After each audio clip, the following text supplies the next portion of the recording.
waxtu jot sënkam mbokki rafetlu ànd beeg suñuy programme ci ITV da leen jàmm ci jotaayu njolloor si li ci gën a fës ñu fas yéene ko jukki coowal suuf ca yëmbal noor kuréel ga fay xeexal ak yelleef askan nga fay yeewoo joxoñ baaraamu tuuma maire ga leen jiite la ñu jàpp nag moo di jamono ji maire ba dafay amal ay njuuj njaac ci sédd lépp suuf gi nga xamante ne moom la ñu jagleloon askan gi nga xam ne ñoom ñoo loru ci mbënn mi.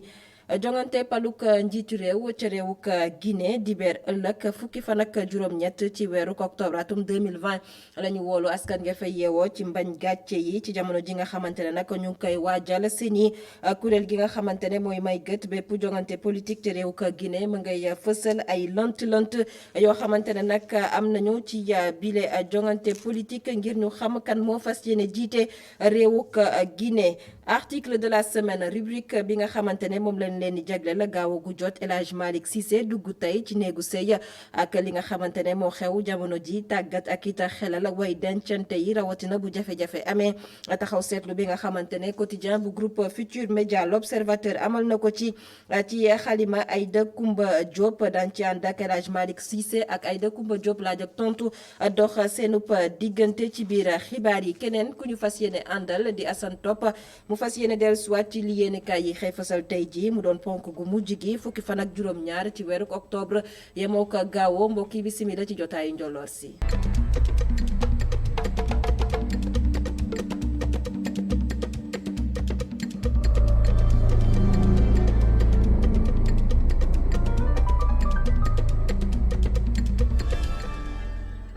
mbirub politique la ñuy dooree xibaar yi ak la xew démb ci daluwaayu parti démocratique sénégalais xaw tuut sagar daal di xeeñ ci diggante ñi nga xamante ne ñoo bokk ci bile parti ci jamono ji nga xamante ne nag ñu ngi doon amal lancement cérémonie bi nga xam ne moom la ñu jagleel njaayum carte ci parti démocratique sénégalais ay xeexoo daal di dox ci diggante ñi nga xamante ne ñoom ñoo fare ak ki nga xam ne moo di Bara Gueye ak ay ndaw yoo xamante ne ñu ngi bokk ci biir bile parti di parti démocratique sénégalais kon ci mujj gi la ñu daal di amub dal ba nag li ni mel ñu mën kaa amal ay kàddu ki nga xamante ne moo di Doudou Wade kon du ñàkk teewlu ngeen ko ci suñu jotaay yi ñu weesu. beneen mbir bu ñuy waxtaanee di coowal suuf bi nga xamante ne ñu ngi koy nemmeeku ca yëmbal noor li ni mel nag dox ci diggante kuréel gi nga xamante ne moom nag wareefam moo di daal di xeexal ak yelleef askan nga yeewoo ca yëmbal noor ñoom nag ña ngay joxañ baaraamu tuuma maire ba leen jiite la ñu jàpp nag moo di bile maire dafa amal ay njuuj njaac ci séddaleem suuf bi nga xamante ne moom la ñu jagleloon doomi aadama yi loru ci mbënd mi waral nag jamono ji bile kuréel daal nañu amal ab pétition ngir rek ñu joyanti bile de lépp suuf gi ñu ciy teewlu di Mamadou Lamine Fatija. kuréel gi di synergie des actions citoyennes pour la défense des intérêts de Yeumbeul Nord jóg taxaw di joxoñ baaraamu tuuma kii di meeru Yeumbeul Nord ci yenn suuf yu muy caxat-caxatee. lii leen tax a jóg nag lenn kese la mooy nan la ñu aare ñoŋal lépp loo xamante ne waa Yeumbeul ñoo ko bokk bu bañ a nekk moomeelu benn nit kese loolu nag fi ñu sukkandikoo mooy décret bi nga xamante ne mooy décret 2018 1740 bi nga xamante ne le président Macky Sall moo ko jël wax ne kat dafa am benn pàccu suuf boo xamante ne mu ngi woon ci dëkku Malika bi moom la jël dagg ci muy 23 hectares mu jox ko ñi nga xamante ne mooy commune bu Yeumbeul Nord. ba muy wax ci décret bi nag waxul Daouda Ndiaye waxul papay Daouda Ndiaye waxul magu Daouda Ndiaye décret bi dafa ne commune bu Yeumbeul Nord lañ ko jox. te aussi ba mu waxee nee na aussi pour ñi nga xamante ne ñoom ñooy les personnes impactées ñoom lañ ko defal. ay bataaxal yu bari ñoom bind nañ ko kii de maire bile waaye ba tey jile ñoom amuñu benn tontu bu jógee ci maire bile. loolu nag moom la ñu def ba ñu liiree texte ba pare dañoo ñun ñëpp ku ci nekk dañ la ne sa parti na nga bind benn lettre ñu adressé ko au maire bañ ko adressé au maire boobu ba léegi réponse amul ñun nag ñu jàppee loolu bon koo xamante ne bëggul àddu ci mbir mi ñun noonu lañ ko jàppee. looloo waral tey ñu def suñu conférence de presse bi pour leeral mbir moom waaye aussi tamit ñu tiiree ci aussi tamit ne ku bëggul wax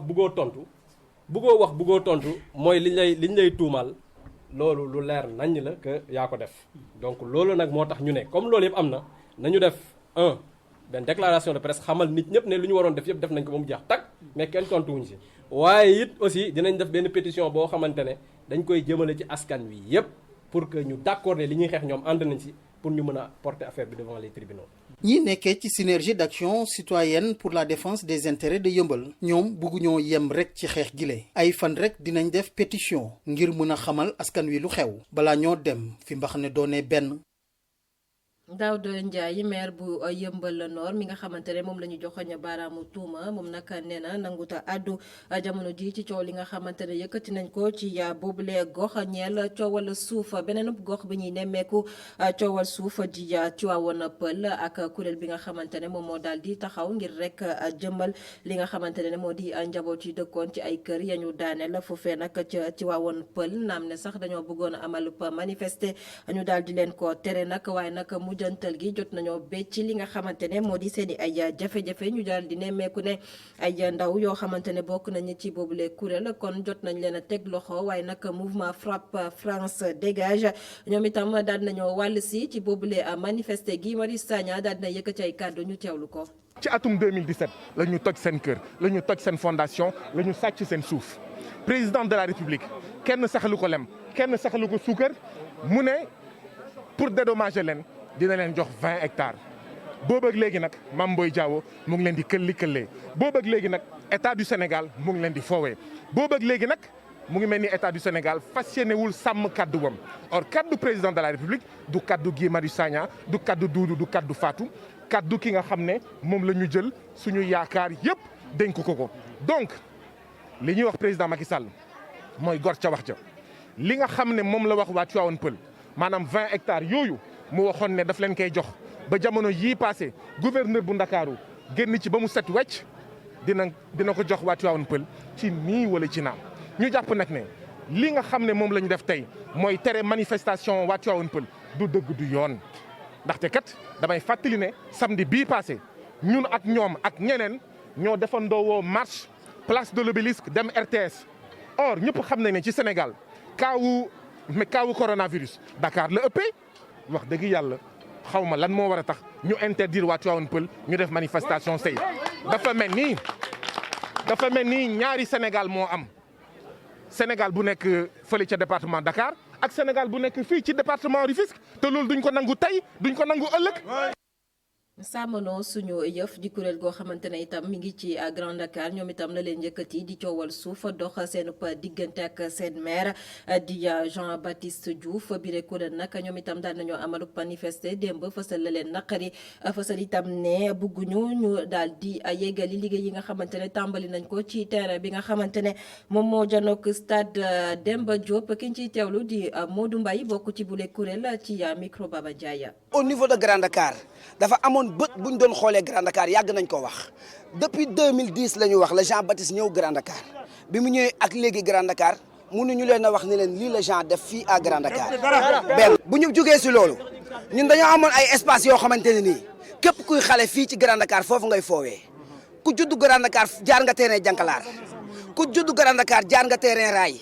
ku juddu Grand Dakar foowee nga fi nga xamante ne ni moom mooy terrain zone A.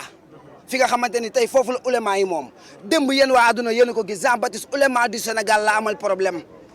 bi mu am dafa jaay seen terrain yemul foofu ñun à Grand Dakar benn duggukaay la ñu amoon duggukaay bi ñu amoon moom moo nekk fii nga xamante mooy cinéma Liberté fii mu nekk bu match mosaan a jeex ñi dëkkee ñaar tali dëkkee bopp dëkkee Colobane dëkkee Fass noonu lañ doon jaar pour dem ñibbi mënatuñ faa jaar suñu oto yi mënatuñ faa dugg ndax dañ Jean-Baptiste daf ñu waxoon ne dafa jox tubaab bi mu am permis d'occupation 6 mois bi mu ko waxee ak léegi boobu c'était en 2017 ba tey ñu ngi ci ñetti at yoo xamante Grand Dakar pour ñu dugg dañuy wiiri ji te fii ñuy jaar doon na loo xamante lu métti la ñun nag waa Grand Dakar ñoo jug parce que dañoo wax ne Grand Dakar ay bandi ñoo fi dëkk dañoo wax ne Grand Dakar ay ñoo xamante dañuy def yu bon ñoo fi dëkk lii dañu koo def ngir wane ni Grand Dakar amul loolu waaye ragaluñu Grand Dakar amul kuy def lu bon waaye pare nañu ngir teg suñu bakkan pour suñu dëkk Jean-Baptiste Diouf yow la ñuy waxal waxuñoo Macky Sall waxuñoo kenn Jean-Baptiste Diouf yow la ñuy waxal sunu Grand Dakar gii nga jël bëgg koo def sa foowukaay ñun jeunesse su Grand Dakar pare nañ suñuy terrain dañ koy nangu suñu tali dañ ko tijjiwaat te lépp loo xamante ne Grand Dakar moom na ko ñun suñuy doomu Grand Dakar dinañ jug jëlee ko suñu bopp. Pakaaw ñoom la leen soxal mu di wàllub courant juróom-benn ci commune yi nga xamante ne nemmeeku nañ ko ci boobule ak gox nag ñoom mënuñoo jot ci courant ci bi Sénégal moomee boppam ba jonn yàlla si waral nag kii di Ousmane Diallo di njiital kuréel bi nga xamante ne moom moo ëmb élèves ak étudiants ak stagiaires yi nga xamante ne ñu ngi bawoo ci commune bu Dianamale moom nag moo ne woon démb ganuk kii nga xamante ne moo di El Hadj Malick Cissé ci kennu askan wi dal nay àddu itam ci wàllub courant. moom itam moo jiite mouvement bi nga xamante ne mooy sàkku ngir ñu daal di amali courant ca Pakaaw seen i ay jafe-jafe jot na ko yëkkati ci bile waxtaan ak El Hadj Malick Cissé ñu teewlu ko. 6 communes te 6 communes yooyu boo leen compté 103 villages. lépp 103 villages la. chaque commune au moins am na 50 villages. léegi tey bu fekkee depuis 2014 ba tey ñun mënuñoo am courant ou bien ki de 1960 à nos jours mënuñoo am courant. te ñoo ngi ci route nationale bi la RN 21 mooy loolu ci benn axe moo ci yoonu Sédhiou bi. chaque année Macky Sall bu ñëwee yoon boobu lay jaar. Abdoulaye Wade bu ñëwee yoon boobu lay jaar pour dem Ziguinchor wala mu dem Sédhiou mais ba tey mënuñoo am courant. te jàpp nañ tamit voilà d'une part suñuy autorité locale yi tamit mooy loolu. jàpp nañ ñoo tey bu fekkee ba tey ñun amuñu courant c'est parce que ñoom ñoo ngi ci condition yoo xamante ni tey bu ñu amee courant macha allah bu ñu amul courant macha allah. parce que ñoom tey am nañ courant seen maanaam seen i kër maanaam am nañ panneau boo xamante ni day alimenter 24 heures sur 24. am nañ frigo am nañ wifi bu ñuy connecté chaque jour dañuy charger seen batterie. kon ñooñu waxuñu dara. 6 communes te 6 communes yooyu boo leen compté 103 villages. lépp 103 villages la. chaque commune au moins am na 50 villages. léegi tey bu fekkee depuis 2014 ba tey ñun mënuñoo am courant ou bien ki de 1960 à nos jours mënuñoo am courant. te ñoo ngi ci route nationale bi la RN 21 mooy loolu ci benn axe moo ci yoonu Sédhiou bi. chaque année Macky Sall bu ñëwee yoon boobu lay jaar. Abdoulaye Wade bu ñëwee yoon boobu lay jaar pour dem Ziguinchor wala mu dem Sédhiou mais ba tey mënuñoo am courant. te jàpp nañ tamit voilà d'une part suñuy autorité locale yi tamit mooy loolu. coronavirus ñaar fukk ak ñeent ñoom ñoo génn ci bésub tey amee feebar bi gannaaw test yi nga ñu jot a abal ci juróom-ñeent téeméer ak juróom-ñett fukk ak ñaari doomi aadama amul kenn koo xamante ne nag ñàkk na bakkanam ci feebar bi ci bésub tey ñetti cas importé lañ ci mën a lim fukki doomi aadama ñoo ci ay cas communautaire juróom-benn ñoom ñoo ne ci sauvetage. juróom fukk ak ñaari doomi aadama wér nañu ci bile feebar yokk nag ci lim gi nga xamante ne génn nañ ci ba mu duggee ci réew ka Sénégal ba tey doomu jàngoro bi di coronavirus lañ ci nemmeeku nag jamono ji moo di cas importé yi nga xamante ne ñu ngay xel di yokk waral nag jawriñ bi nga xam ne moom la ñu denk wàllub wér gu yaram Abdoulaye Diouf Sarr daal na ci àddu la mu xam ne nag doore ko benn fan ci weeru ko novembre bépp doomi aadama boo xam ne ma ngay bawoo ci biti réew faw rek mu daal di am kayit goo xamante ne firnde ne amul bile doomu jàngoro di coronavirus te app nag gën caa yées ga ñu xamle ci boobule këyit juróom-ñaari fan lañ ca soxla moom Abdoulaye Diouf Sarr jawriñ bi ñu teewlu ko ci micro Babacar Seck. mbir yi mi ngi wàññi mais ñu seetlu benn phénomène bu bees boo xamante ne nag il faut que ñu teg si loxo. mooy li ñuy wax cas importé dafa mel dafa dellu si waat loolu nag mën nañ ko expliquer. parce que Sénégal mi ngi xeex di si def ay résultats yu baax mais seetlu nañ tam si àdduna bi feneen mbir mi ngi fay jógaat. te Sénégal nag du benn île boo xamante ne dafa déconnecté wu si àdduna bi bon nag day demalante ak di ñëwlante ak dëkk yi bon nag suñu taxawaay mooy rek fii di aéroport ak lépp luy frontière ñu am fa taxawaay bu wér boo xamante ne danañu permettre cas importé bañ a bëri ñu taxaw si nag ak ministère bi xamante ne moom mooy yore donc lépp luy aéroport pour que ñu mën a def ay dogal bi njëkk nag te bi am solo boo xamante ne waruñu koo caaxaane te waruñ si masla mooy dañ ci war a def tolérance zéro mooy képp kuy dugg Sénégal rek nga yor benn këyit buy wane ne test nañ la te amuloo jàngoro bi loolu moom li ñuy demandé mooy ñu bañ si am benn masla mais ñàkk masla bi day fekk nag ñu waxtaanee ko ak ñi ñu ko séqal te waxtaan boobu yaakaar naa am na ba ñu jàpp ne fii ak le 1er novembre loolu dañ ko appliqué parce que am na loo xamante ne boo koy dugal si changement si compagnie aérienne yi xamante ne ñoom dañuy planifier ni seeni mbir si ay weer il faut nga may leen délai bu ñuy adapté wu moo tax ñu may leen fukki fan ak juróom yooyu pour que ñu adapté wu ba à partir du 1er novembre benn voyageur du mën a dugg Sénégal te wane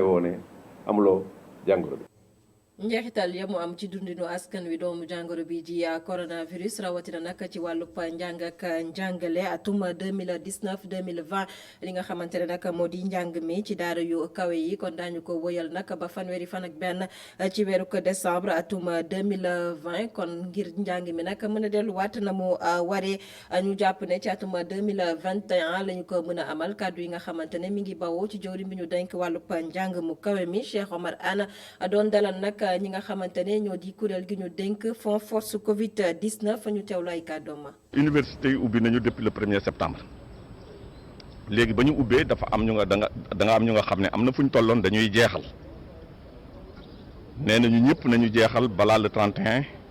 décembre 2020 mais am na ñu nga xam ne jeexal nañu ba pare ñooñu xaaruñu tàmbali nañu année 2020 2021 li ñu jàpp mooy année 2019 2020. ci université yu Sénégal yëpp ak ci école privée wu Sénégal yëpp nee nañ le 31 décembre 2020 année 2019 2020 dafa war a jeex maintenant année 2021 tamit jàpp nañu ne ku ko commencé na nga ko pare ci normal mais ku yéex a commencé tamit 31 décembre 2021 da ngay arrêté cela veut dire que sunu système de résilience bi day fexe que à partir du 1er janvier 2022 njàngale mi day nekkaat ci taxawaay bu nga xam ne moo gën a normal que même taxawaay bi nekkoon avant mbas mi loolu tamit dispositif boobu la ñu am te ñu ngi ciy sant université yi nga xam ne ak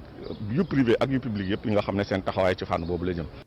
ñu àdduwaat ci rapport bi nga xamante ne mi ngi bawoo ci waa OIT organisation internationale bu travail xam ne nag réew ko Sénégal moo di ñetteeli réew ci àdduna wërngal këpp bi nga xamante ne moom moo ëppale li mu doomi aadama yi nga xam ne jotuñoo amub xëy waral nag ñu daal di wàcc ci mbedd Ndakaaru yi laaj ñi nga xamante ne ñoo di ndaw ñi seenub gis-gis ñu daal di koy dëggal teg si nag di joxoñ baaraam ñi nga xamante ne ñoo di kilifa yu Sénégal reportage bu Aminata Ba. ñu ngi leen fekk ca avenue Cheikh Anta Diop bu Ndakaaru ñu nekk di waxtaan Cheikh Sani ñu laaj ko lu jëm ci rapport bi organisation internationale du travail génni nu wax ne Sénégal moom mooy ñetteelu réew bu ëpp ay nit yoo xamante ne amuñu xëy moom nag lii bettu ko benn yoon. comme ni nga ko waxee le constat il est là donc ñëpp xam nañu Sénégal bokk nañu ci ay pays yu nga xamante ne voilà comme on l'a dit les pays en voie de développement. donc problème chômage lu nga xamante ne ñëpp ñu ngi koy dund waaw métti na surtout ñu nga xamante ne suñu zaar ñu nga xamante ne ñu ngi jàng voilà tout le temps on est confronté à ce problème là donc am bëgg-bëgg boobu voilà dem liggéey à la fois continuer di def recherche bi waaw mais boo demee pour uti liggéey lu ñu lay laaj mooy souvent expérience professionnelle et cetera mais du coup lu ngay rendre compte mooy ñun on n'est pas qualifié parce que nous avons fait un enseignement général donc. lu ni mel tamit la waa ji xalaat ñu dajee ak moom ca Médina. tellement ni sama yi bari na ñi liggéeyul bari na ñi amul liggéey aussi bari na am na ci ñoo xamante naa ni sama classe gi ñu ngi liggéey di daan seen doole parce que ñemewu ñoo toog bëggu ñoo toog mais taxul mu sotti parce que da ngay liggéey li ngay liggéey maanaam du demee noonu quoi la nga ci am du mën a faj soxla ba tax na xam nga day metti quoi tey ci sama bi ngay bopp. mu nekk situation boo xamante ni soxna si mu ngi koy naqarlu. yaa ni ñu ko gisee xel yaa xam ñu lool nag ñun ñuy njaboot ñun ñuy yor ay njaboot Sénégal moom dafa metti te at mu nekk ngay defee ne day gën a neex muy gën a metti ndax dëkk boo fa nekkee mu bëri ay chômeur xale yi liggéeyu ñu bëree bari day xaw a doy waar day xaw a doy waar waaw loolu lañ nekk. mbokk ngay dimbali ku fi am ku ci xale boo xam ne amu fi yenn possibilité du liggéey daal du liggéey nag te fii njaboot yi booy seet sax njaboot yi dañu bari ndax di nga am ay doom kenn tey liggéey wala ñaar da ca des yëpp yaay jee koy defal kii yaay jee koy mottali. ñoom nag ñu ngi joxe ay solution yoo xamante ne jàpp nañ ni mën na xeex ñàkkub xëy. état bi d'abord moo war a jël ay dogal. donc commencer à réformer am na ñu ngi dans cette lancée réformer le système de l'enseignement voilà jéem a mettre l'accent plus sur kii bi formation professionnelle yi. État n'a juste jàppale entreprise yi ak kii mettre en place système je ne sais pas d'imposition bu nga xamante ne c'est favorable aux entreprises ñu mën a investir. il faut état bi jàpp ci pour ñu liggéey lijjanti na ay xam nga ay société ay usines amoon ñu bay yi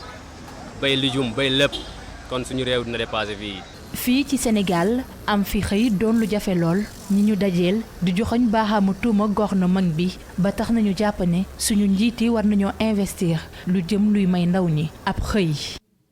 Aminata Ba ñu wax ci xibaar yi bi ci réew benn ponk la ak jongante paluk njiitu réew bi nga xamante ne ñu ngi koy waajal ëllëg ci réew ka Guinée lañu ko fas yéene amal nag mu di jongante boo xamante ne nag jamono ji kii di Alpha Condé moom nag samp ndëndam ñeel la ñetteeli mandat di ni mel nag jur coow mu fas yéene nag jano ki nga xamante ne moo di Cellou Dalein Diallo moom moo gën a fas ci kujjeg politique ba kon ci kujje gi lu toll nag fukk ak benn candidat ñoo ci samp seenub ndënd waaye nag jamono ji nga xamante ne ñu ngay waajal bi la jongante politique ëllëg yemoo ko fukki fan ak juróom-ñett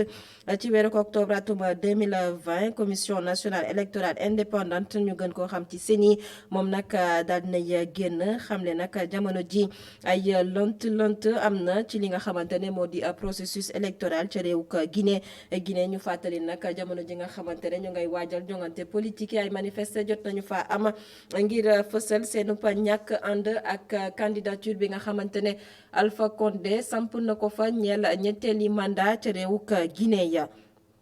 gannaaw Guinée ñu dellusiwaat ci réew ka Sénégal yegg si ci rubrique bi nga xamante ne moom leen leen di jagleel ayu bés gu jot gaaw gu jot article de la semaine El Hadj Malick Cissé tey nag mu dugg ci biir néegu sëy la mu waxtaane nag jamono ji di nag li nga xamante ne nag xewal nañ ko di daal di jël kenn koo xamante ne dafay tàggat ñi nga xamante ne ñoo di way dencante yi rawatina nag bu jafe-jafe amee anam nga ñu koy amalee ak doxalin bi loolee nag le quotidien bu groupe Futur Média l'Observateur amalub taxaw seetlu ci xalima ay de Kumba Diop laaj ak tontu dox na seen diggante ñu teewlu leen.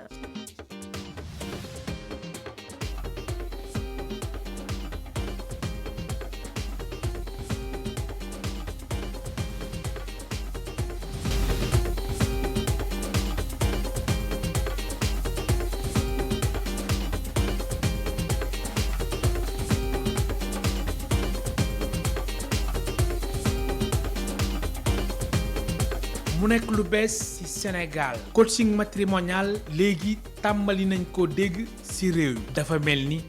dafa xew mariage yi ak tas yi naka noonu ñaar ñu bëggante am ay jafe-jafe léegi ku ci nekk da ngay jéem a jege coach yi nga xamante ni dañuy yëngu ci fànn boobule yéenekaay bii di l'Observateur def na ci taxaw seet. internet bi ñu daj ci benn publicité bi mooy yëgle bi da doon wax affaire agence matrimoniale la woon sax loolu xamoon nañ ko bu dee ci yeneen dëkk yi mais Sénégal moom lu bees la woon ci ñun léegi nag ñu fa la suñu kumpa jógee ñu ne xaaral léegi ñu seeti lan moo làqu ci biir lu tax agence matrimoniale am Sénégal ak ñan ñooy dem wuti agence matrimoniale bi genre sujet yi boo koy def sax du yomb parce que c'est un travail d'investigation avant ngay dem sur le terrain il faut que mu bëri lu muy laaj prendre prise de contact yeeg yooyu te souvent prise de contact yi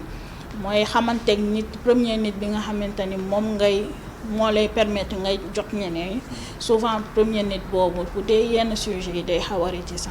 day xaw a daal am xel ñaar première réticence bi mooy directrice bi elle était un peu réticente amoon na xel ñaar mais par la suite ñu jéem ko waxtaan ak moom ndax naxal ko ba mu nangu et yeneen yi aussi yeneen problème yi réticence yi aussi du côté des membres la parce que du yombul c'est un aspect privé que nga ñëw rencontrer pour la première fois nit ki nga bëgg expliquer yenn aspect mais il faut savoir les convaincre les mettre en confiance et nous l'avons fait. nan la nit ki di def ba dugg si bokk na si joxe fukki junni waaye nit ki foog ful la tax ka jug. fukki junne nee na fukki junne la pour bokk au début sax ëppoon na loolu mais après da ko mujj wàññi pour gën a inciter ñi ñuy ñëw après day laaj aussi photocopie pièce d'identité certificat de résidence yooyu lay laaj daal. profil adhérent yi bari na am na si ñi nga xamante ni ay célibataire nan naka noonu ñeneen ñi dañ sëyoon ba tas. ci témoignage yi am na ci homme marié bu xamal sama naataango ni dafa demoon ci agence matrimoniale ngir am ñaareel te ci mujjanteel ba mbir mi mujj na sotti. nee na am na ñoo xamante ne loolu la ñu jàpp et que jàpp boobu sax benn candidate benn membre sax moom expliqué na ko moom dañ na amoon na problème bu mel noonu parce que moom dafa ñëw ci biir agence bi pour wut borom kër ndax dafa yàgg ci ay relation yi nga xamante ni du ci am lu ko neex du aboutir si mariage te moom borom kër moo ko tax a jóg nee na ba mu jógee ci agence bi mu am kuñ ko présenté ñu dox tuuti waa ji ñu rencontré une fois ñu ci restaurant après ñu rencontré waat beneen yoon waa ji daal di ko proposé ay yi nga xamante ni daal xel mënu koo nangu nee na daal moom mu am ci déception loolu mu si la delluwaat ci directrice agence bi wax ko. benn directrice bu agence matrimoniale xamle ci yéenekaay bi ni mbir mi am na ñu siy dugg ndax ful la waaye noonu la ci amee ñu nga xamante ni mbir mi caaxaan képp moo leen ci dugal te loolu duñ ko nangu. Couple Ndiaye moom monsieur Ndiaye dafa amoon jabar ba pare mais dundam ci biir néegu sëyam dafa xawoon doy waar mais puisque bëggul woon bàyyi taqali kook jabaram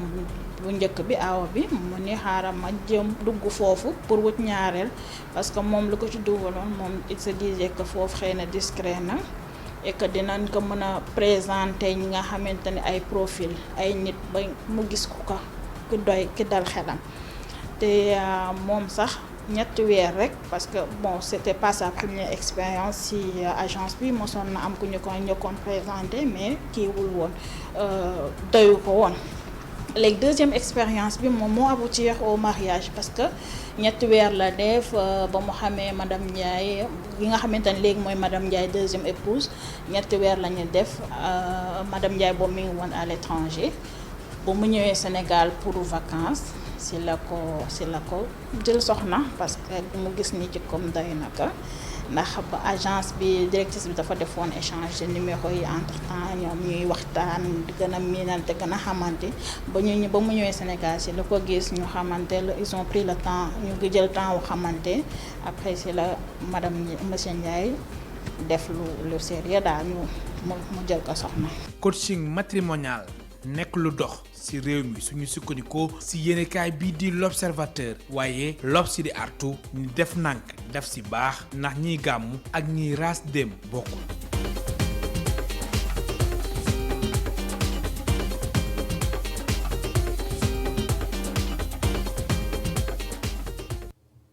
El Hadj Malick Cissé ñu dem nag seeti Cheikh Alioune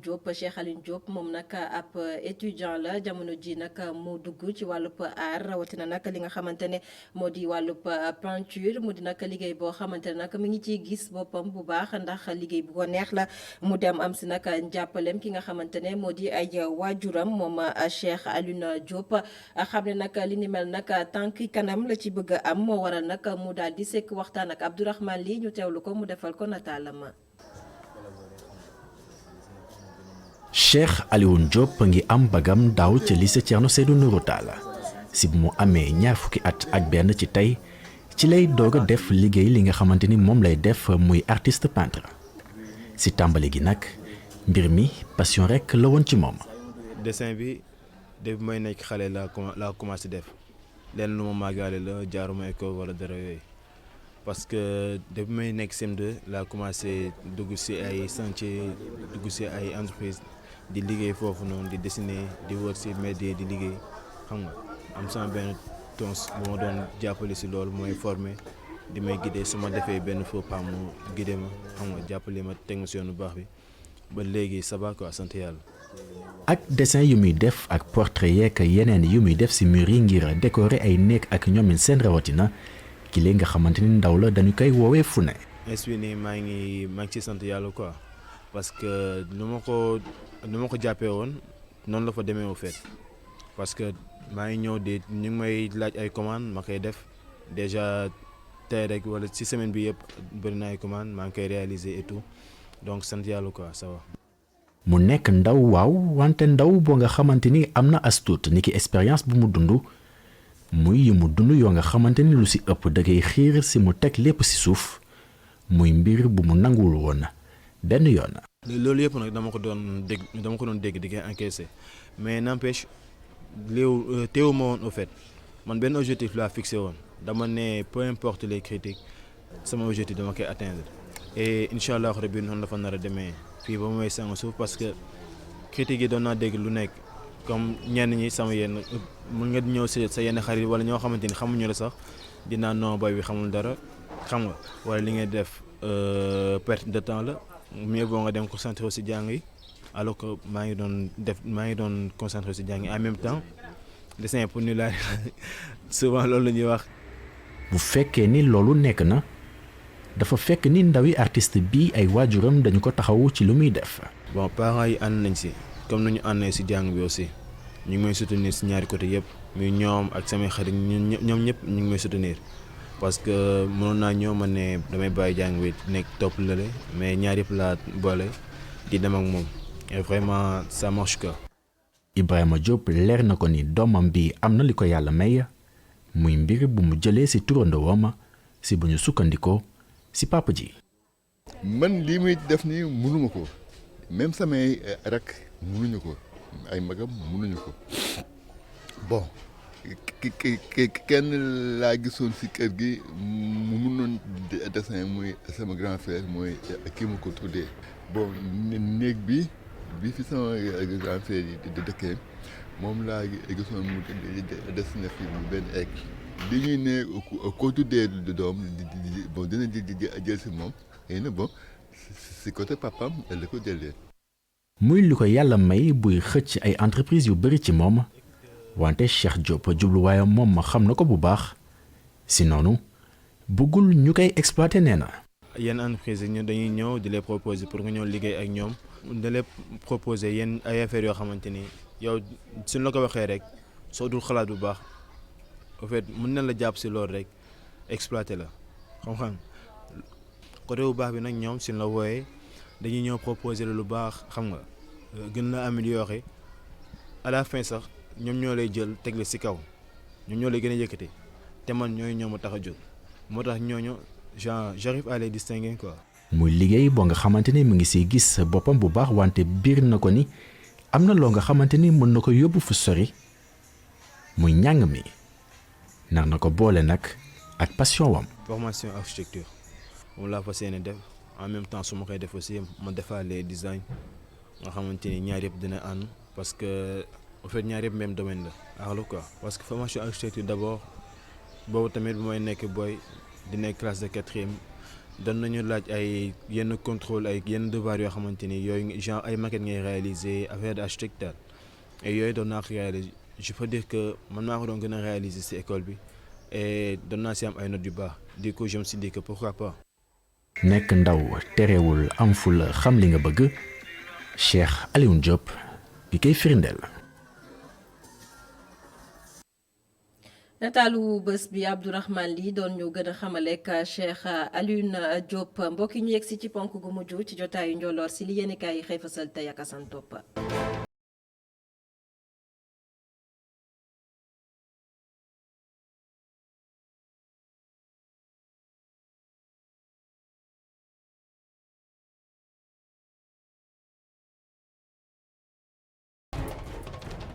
mu doon musiba gu ñu ëmpale wala boog dañ koo xam rek daal di ci dëgg tànk ak it lum ci mën di doon enquête yi ni kaay delluwaat na ci géej gi daal di ci soobu génnee fa ay néew ma ngi leen rangale ci tefes gu seen ëppalim nag kenn mënu koo jàpp ak it lum ci mën di doon nax dinaa xool ci ay gët ne doon na lu mën a tooye la xol fanweeri doomu aadama ak juróom-ñaar yu yeb woon ci ak gaal bàyyi ko ci ay réew yu fasantikoo ci dendu ko Afrique gaal googe mu daal di dikk yi ni kaay gi di enquête ne niki ñaar fukki fan ak juróom benn ci weeru ko satun barloon boobu ba tey fukki doomu aadama ak ñaar rek ñoo ci daal di mucc ka ca muccul moom moo di Serigne Mbacke Seck waajurum bu jigéen la ñu fekk ci yéenikaay gi ak ku ndénkaaneem soxna aji nan ñi nga xamante ne nag ñoo jël gaal yooyu yëpp ci seen i doom ci boppam la ñuy war a seet fu ñu nekk ñu teg leen loxo ndax nag bu seen ko njaboot sànkoo tey jile lu jig njaagte njàkk ñoom ndaxam de moomele du jaas mooy ki yóbbu cantaakoon bu mag ba doon Cheikh Béthio Thioune ba mu demee ba tey jile nag gannaawam seddul dalut benn yoon critique yéenikaay ci la ñu fekk soxna Aïda Diallo tey la gën a dëggal boppam ngir doon doon ndonoy Cheikh Béthio Thioune ci anam gu jàddu lool yéenekaay gi ne dogu na nag ak lépp lu mu laaj moo xam ci wàllu ko yoon ba fépp fu mu mën di doon rek ñi seddale alal jim fi bàyyi woon moom Cheikh Béthio Thioune ak it nag ab xeexam naru ca wet ndax it nag am na ay kuréel yu taxaw temm di sàmm ak yelleefu jigéen yi ngir dal di koy may tànk jàppale ko ci ab xeexam ba keroog mu cay am ndam ak it nag kii di soxna Aïda Diallo noppeegu ta deltu gannaaw lu toll ci tarfatal ay ni ci boobele xeexam yéenekaay gi ne sakk na ay noppam jublu ci aw yoonam te du déglu benn pa kilifa ci yoonu murit feneen fuy jax-jaxi mel ni safara ak caas ci wàllu ko yoon la diggante maître Malick Sall mu ñu ko dénk ci gouvernement bu Sénégal ak ñi mu jaboote rataxatul Le Quotidien yéenekaay ne juge bi di Ngor Diop ginnaaw ba mu xaatimee ak kayit lank ne kenn du ko toxale ci barabu liggéeyu kaayam andi ko ci diwaanu ko Thiès ma ngay wéy di layil boppam saxal ay tuuma ci ndoddu maître Malick Sall mi mu ne dafa jalgati wàllu ko yoon ci kaw ba ci suuf lépp rek ngir jëfandikoo doole ëppal ci wàllu ko kilifteef waaye na xam ne xeex bi jeexagul tëra diggi ci wàllu ko yoon Les Échos yéenekaay xëy may xel mbirum Souleymane Teliko ak audience am ba ñu namoon a amal niki altine ak jàmm loole nag mujj nañ ko dàq ca Ziguinchor lañ ko war a taxawalee niki ñaar fukki fan ak juróom-ñett ci weeru ko octobre gile kilifa yi ci wàllu ko yoon la leen xirtal ci boobi le dogal nag dañoo ragal rek ne ku moytuwulee ñi liggéey ci wàllu ko yoon daañu sóobu ci ab xeex wane takkuteef gu jéggi dayu lool taxit nag yëf yi laaj na ñi daal di koy waaje laat ndax seeni pexe bopp la am da leen a bett las yi ni kay wàllu ko politique la daal di xëy waxtaani ak PDS mi mel ni dafa aw yoonu ximalikuwaat delloowaat buum ca boy boy ba ak la ñu ko xamee woon lépp lu di wàllu yëngu-yëngum faw mu dal di lallu ci mbirum fitna googee nag moo wàllis yi ci seen ndaje ga woon démb ginnaaw ba ñuy amal njaayum carte parti démocratique Sénégal yi nataalu Bara Gaye maire bu yëmbal ci xat wu njëkku yéenekaay gi fippoo ko ka jéngu la daal def jëmale ci ay naataango libéroom xajamal ndajam njaayum carte yooyee ci kaw yoonam nag dana fa fekk kenn ci kilifteef ga doon Dudu Wàdd ma koy artu nan amul benn pa mbindeef bu leen mën a gàllankoor ci seenaw yoon te sax wax ji mu gudd wala mu gàtt mooy libéraux yi ñoom la ñuy sàkku mooy njaayam carte yi ci diaspora bi loolee nañu ko niilal ci nu mu gën a gaawee gaaw te yéex ndono dana mës a taxaw ci seen jépp lamb ji sunu lamb yéenekaay dikkaat ci googele kuréel njiit la di Alioune Sarr ak coow li ko topp tey jile nag Gaston Mbengue moo daal di wàll si ci pecc mi promoteur ëpp sa njàmbur bi di xamle ni doonul kii tee Alioune Sarr ci bopp CNG bi te gëmul ne nag ab fédération moo war a mën a jubbante lamb ji am yaakaar ci ne Matar Ba dana teg geneenu ko kuréel waaye nag nañu jàpp ne ndonay Alioune Sarr ci bopp CNG bi nekkut ab classico.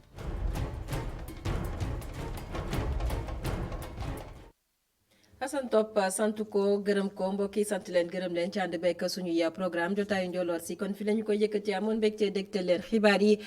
yi di woyandi ci www.emedia.sn jaa ngeen jëf.